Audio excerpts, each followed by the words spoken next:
Salut les petits loups! Aujourd'hui, on se retrouve pour une nouvelle histoire. Alors, vous êtes prêts? Attention, ça va commencer.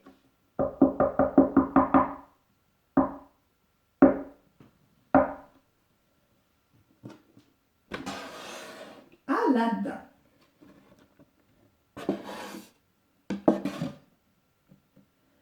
Il était une fois, en Orient, un petit garçon appelé Aladdin. Orphelin de père, ce fils de tailleur habitait avec sa maman dans une humble maison. Hélas, cette dernière avait beau faire de son mieux pour joindre les deux bouts, Aladdin ne lui était pas d'un grand secours. Il passait son temps à rêver. Pire, il lui arrivait même de voler de la nourriture sur les marchés. Dans les yeux de la jeune veuve, on lisait chagrin et honte.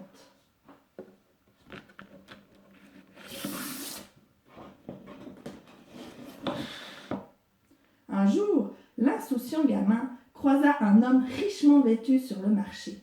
Ce dernier lui posa une question. « N'es-tu pas le fils du défunt tailleur ?»« Si, répondit Aladdin étonné. »« Eh bien, tu lui ressembles beaucoup, s'écria l'inconnu.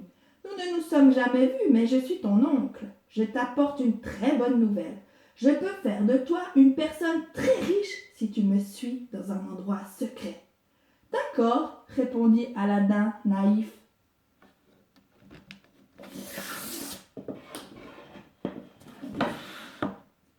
L'étranger n'était pas son oncle, mais un magicien mal intentionné. Il conduisit l'enfant hors du village et tous deux passèrent la journée dans le désert à escalader les montagnes. À la nuit tombée, ils atteignirent enfin l'entrée d'une caverne. « Il y a là des monceaux de joyaux, expliqua-t-il au petit Aladdin. « Serre-toi, moi je me contenterai de la lampe à huile. Ah, j'oubliais, prends aussi cet anneau, il te protégera. »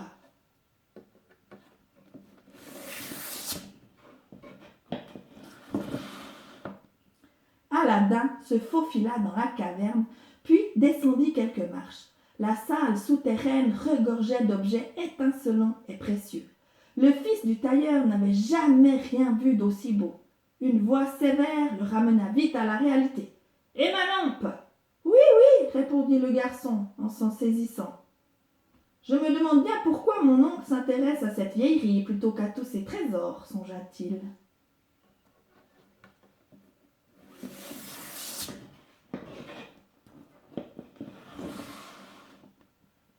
Donne-moi la lampe, s'impatienta le magicien, tendant sa main crochue. Je sortirai d'abord, répondit Aladdin avec un mouvement de recul. Il commençait à douter de l'identité de l'homme et de ses intentions.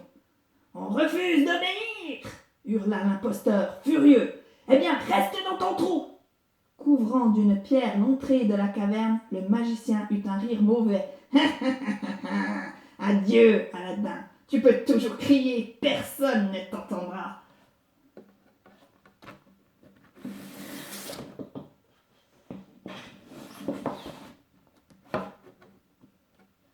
Assis tout seul dans le noir, le pauvre enfant avait très peur. Aladdin se tordait les mains de désespoir. Soudain, une forme étrange sortit de son anneau et baigna la caverne de lumière. « Je suis le génie de l'anneau, dit l'esprit à visage humain. Que puis-je faire pour vous, maître? Vous avez droit à 2 souhaits. »« Je souhaite rentrer chez moi, implora Aladdin. »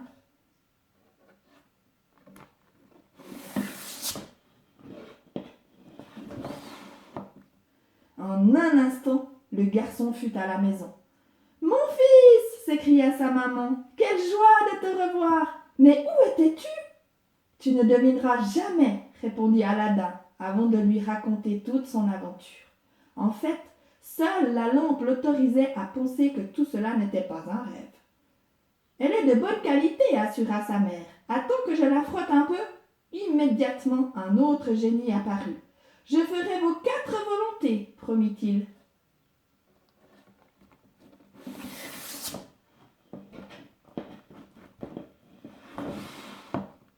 À partir de ce jour, la pauvreté déserta les lieux. Aladdin grandit et devint un beau jeune homme.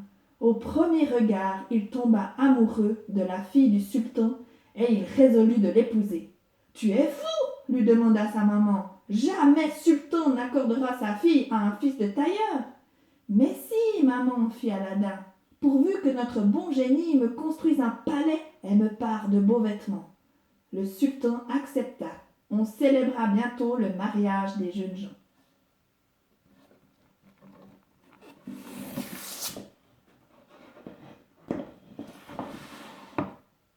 Tous deux vivaient heureux au palais, mais le prince dut s'absenter pour affaires.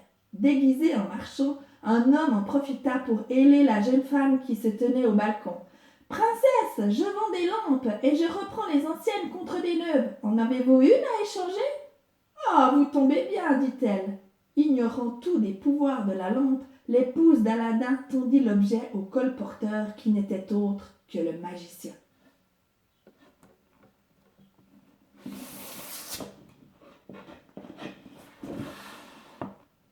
Avec un large sourire, le magicien se mit à frotter la lampe pour en faire surgir le génie. « Désormais tu es à mon service, s'écria le méchant homme.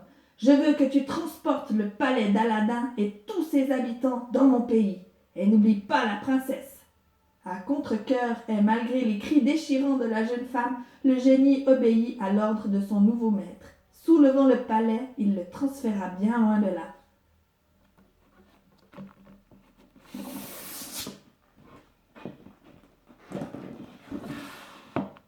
À son retour, Aladin n'en crut pas ses yeux.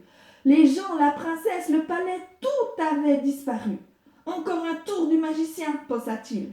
Se souvenant du génie de l'anneau, il fit un dernier vœu. « Conduis-moi à ma femme, ordonna le jeune homme, ce qui fut fait en un instant.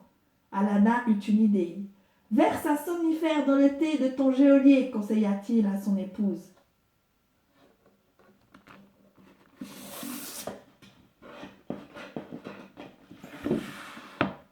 Tandis que l'ennemi ronflait, Aladin récupéra sa lampe et la frotta. « Débarrasse la terre de ce fou, dit le prince au génie, et remets notre palais dans notre pays. » En un clin d'œil, leur logis retrouva son emplacement d'origine.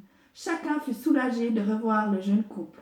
Quant à la lampe, ils préférèrent la détruire de peur qu'elle ne tombe à nouveau entre de mauvaises mains. Voilà, l'histoire est terminée. À bientôt. Ciao.